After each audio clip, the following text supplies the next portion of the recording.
Hello everyone, hope you've been doing well. Welcome to this final first season of 2025 tier list video.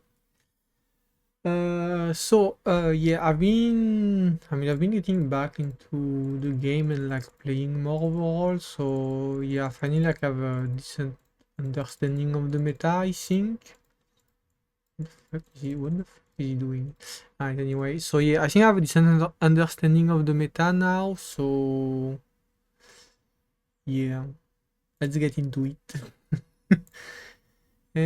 So wait, window capture. Doo, doo, doo. Okay.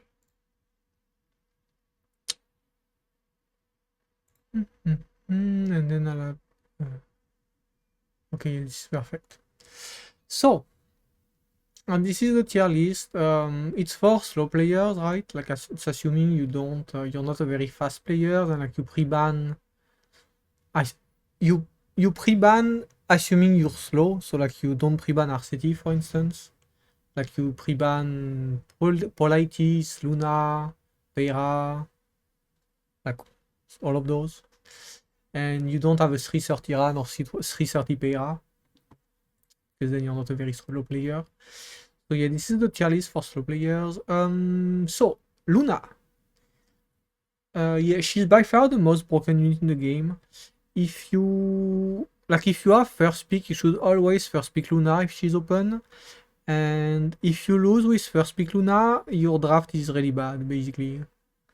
Like there's no way around it. Like she's extremely broken. Like she assume like granted you do need to be able to like play aggressive to like get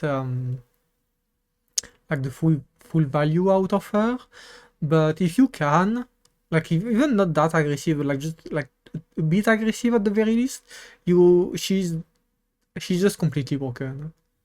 Like it's crazy how broken she is, and she doesn't have to be fast. She doesn't have to be fast at all. Like a 250 Luna is plenty. You definitely don't need her fast. 250 Luna is plenty, and she works as a solo carry against Cleave. She's just a very, very, very broken unit. So yeah, like she has a tier of her own, in my opinion. It's just like there's nothing that compares to like first pick Luna basically. Like like S tier is Flan and Lua.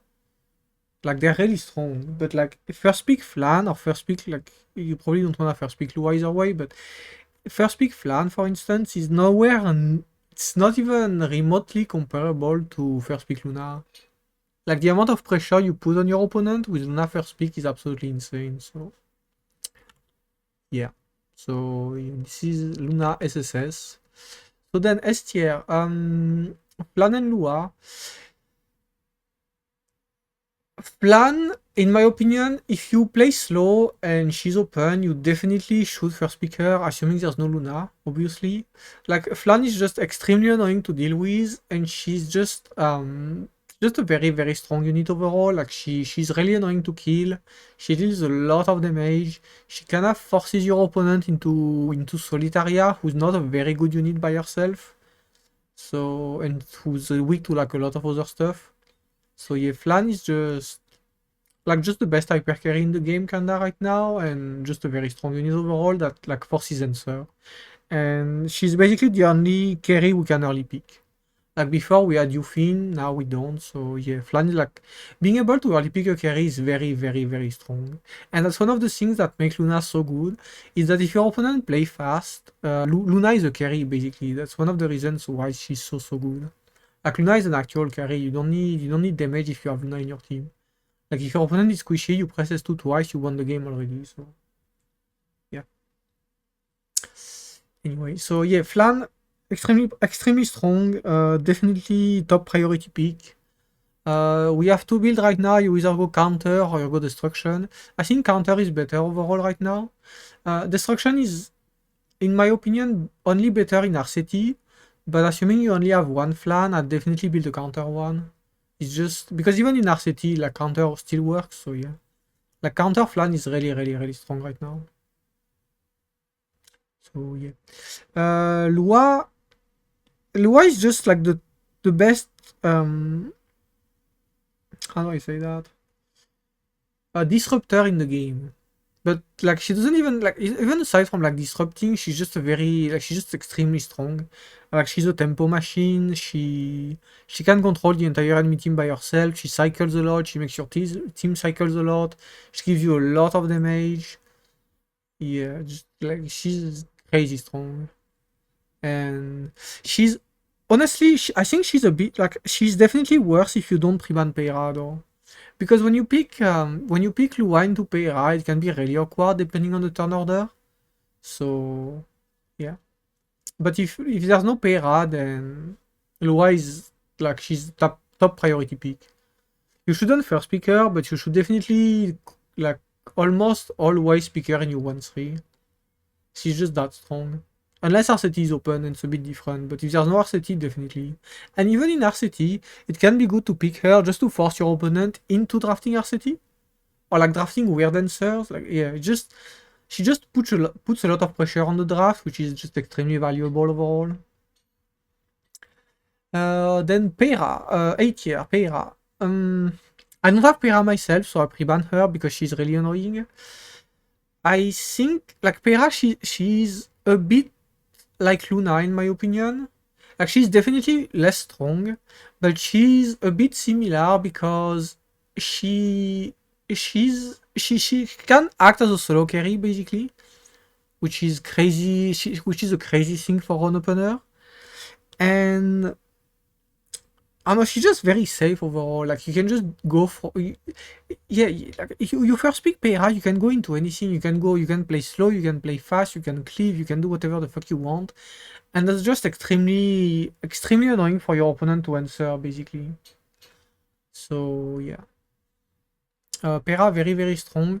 Do keep in mind though, she's in my opinion even more reliant on like playing aggressive than Luna. So yeah, like if you do play Peira, you need to be able to play aggressive, like decently well. Otherwise, you won't really get that much value out of her. But yeah, she's definitely a very strong unit. Okay, Shu. I mean, I don't know. Like the Shu E was nonsense overall. Honestly, like Shu depends on the pre-bans. Like Shu, if RCT is open, she's pretty bad. If Luna is open, or like if your opponent has Luna, she's pretty. I don't think she's that good. I mean, I don't play with Luna open, so but I'm assuming it doesn't like thinking about it doesn't seem that good. And if Flan is open, she's okay, but not as good either. So like where Shu really shines is if you have like the main thing with Shu, you kind of want to have Peira. If you have Peira Shu, it's insanely annoying for your opponent. Like Peira Shu is just infinite tempo basically, so it's really hard to deal with. But if there's no Peira, then Shu is a bit worse. And like if RCT is open, she's definitely a lot worse. So keep that in mind. Like if Peira, if we didn't have, if Peira hadn't been released, I think I'd put Shu in B basically. So yeah. But still, like a very strong unit, puts a lot of pressure on your opponent, but she's pretty weak to like she's weak to AoE basically, but you don't have that much AoE in the game, that's why she's so good. Okay, Belayan. Belayan is mostly okay. So the way you draft Belayan is when you, I mean, obviously it's when you wanna prevent books, and then you're gonna, so when that happens, you're gonna pick Belayan on 3. Like, I feel like if you ever draft Belayan, like 95% of the time it's gonna be on 3. And like to allow you to pick cleansers that rely on ER, basically. Yeah, like that's the main thing. Like if my opponent goes Lua, right? And I don't wanna pick Laya for like whatever reason. What I'm gonna do is I'm gonna go Belayan on 3, and then I'm gonna go 2 cleansers that rely on ER on 4-5. Like Diane, for instance, right? It's a pretty good cleanser. And then yeah, like that's basically that's like this is just like Belayan is very unique for that. Like no one else can provide that. Like no one else can, yeah, like she's very unique. And on top of like denying books, which is crazy valuable right now because units like Lua with books are extremely oppressive. She deals actually a very decent amount of damage. Like she has pretty good CC with her S3, and she has good reach. She does good damage. She has pretty good utility if she procs her S1 because it's speed down and blind. So yeah, just a very strong unit overall, and like a very unique one. Ilina still there after all this time. She's a bit. I mean, she doesn't feel as strong as before. In the way that sometimes you draft her and you're like, like your opponent's gonna draft around her, and then it's gonna be like, yeah, why do I have Linav in my draft? So the main reason why you draft her these days, in my opinion, is to deny aggressive picks like Gala and stuff. Like if my opponent goes Politis, or simply like if I wanna go Lion 3 or Lion 3, like yeah, Ilinav is just great at like denying options from your opponent. Like they can go Gala, they can go Genoa, they can go all of that. It's just really nice overall. And she also denies Ace, so that's always nice. So yeah, Ilinav still there. Feels a bit worse this season, definitely. I mean, she was S tier before, so yeah. Honestly, Loki before she was SSS tier, but yeah. Now she's just A tier. Yufin is still here. But like in my opinion, it's just a protection or yes Yufin, which is kind of sad. But yeah, like Yufin S2 is just way too strong overall. So yeah, that's the entire reason why she's still here. Like counter Yufin, I would say is like B to C tier, but Orias Yufin is A tier. Like her yeah, her S2 is just way too strong. So. Yeah. And she pairs really well with like Lua and stuff, but she's pretty good into Peira as well. Because like anything that relies on like CR, Yufin is really good against it. So yeah. And one other thing with Yufin is that most of the knights right now they're pretty bad. Like Orios knights, I mean they're not bad, but like LRK, Tywin, Albedo, they don't like none of them, like Ras as well, none of them really stands out like before, right? Like a few seasons ago, you asked anyone who the best knight is, was Siarmin, then it was Tywin. Now it's like then it was Albedo. Now it's like I mean, I don't know. They're all okay, but they're all like I don't know. They all have their role to play basically, but none of them really, yeah, none of them really stands out all that much. I feel like so. So yeah, Yufin kinda stands out more because of that. Because there's no one that strong basically in the other knights. And finally, Laia. So one thing to keep in mind with this tier list is that I don't assume any pre-bans, right? Like this is overall, but like for instance, Laia, her strength depends. Her strength varies a lot based on the pre-bans. Like if Luna is open, you can play Laia Luna. It's really strong, for instance, or you can play Luna against. You can play Laia against Luna potentially. If there's no Luna, Laia can be a bit more like yeah. It depends on the pre-bans. It depends on the pre-bans basically. Like that's it. But Laia, she's still there. She's still very strong overall.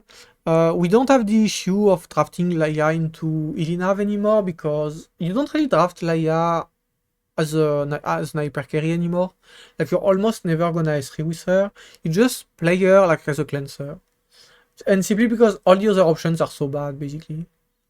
Because she's a cleanser that can get reset. And like she's basically the only one.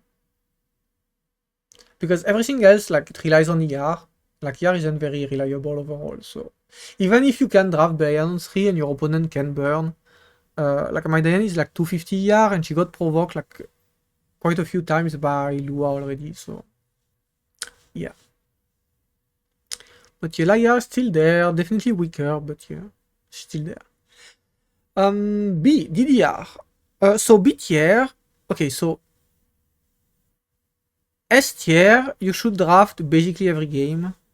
A tier, very strong, but you need like, they're very strong at what they do, but you need like a reason to pick them. Like they're still, like, you wouldn't just slap them for absolutely no reason, but almost, basically, almost. Um, and B tier, B and C tier, they're situational picks, in my opinion. Like B and C, like at first I had B and C tier like in the same tier because I feel like, but I mean, I guess it does make sense to separate them because, like, I mean, Albedo and B-Dom aren't exactly on the same power level. But yeah, overall, B and C tier, like they're all strong units. Like none of them is bad. Like they're all strong units. It's just you need to know when to draft them. Like yeah, that's it really. Like they're all strong. They all have their niche, but you need to know when to play them. But if you do, then like there's nothing wrong with any of them. Like B and C, I won't go through it honestly because I don't know, like too many units, and I feel like it's kind of useless overall. I'm not useless, but like it's too much to cover. Like the video is gonna take like 5 hours. But B and C, all of these units, if you can gear them, you should. Like that's basically it. If you, like this season is very, very, very well friendly. Like the more units you have geared, and the more you draft, because I mean having them geared is nice, but you also need to know when to draft them and actually pick them. The more units you have geared, the better your win rate is gonna be. Like all of those units, if I could gear them all, I would basically. Like B and C, they're all nice to have. They're all strong units. It's just some of the like some you're gonna pick like every 3 games, 4 games, 5 games, and some you're gonna pick every 100 games. But that 1 in 100, I mean, it matters, right? Like say I want Genoa 1 in 100, Frida 1 in 100, Ludwig 1 in 100. Like it adds up, and then you have 10 of them. You're plus 10% win rate. So yeah. So yeah, B and C, all situational units. B a bit less situational basically, but I mean yeah, it's still kind of the same thing. And yeah, C you mostly want as like 4-5 basically. Aside from maybe I put Dilibet. But Dilibet sucks honestly. Like I don't like Dilibet lately, so I think this is okay. Yeah, I think this is okay actually. Like C you basically don't pick before 4-5, and B or like very rarely, and B you can potentially early pick. And finally D tier, they're just like they're just bad units. Like it's sad, but yeah, like they're just you shouldn't draft them. They're just bad units. As sad as it sounds. So yeah, don't pick them. Eh. Anyway, that's it for the tier list. That's it for the video. I'll make like I actually do it today. I'll make how to build everything video following it based on this tier list, where I'll go through absolutely every single unit on the tier list, and except for D tier because again they're useless, and give you builds for that if you're interested. So yeah. Anyway, thank you for watching. Hope you enjoyed the video. Have a great day. Peace.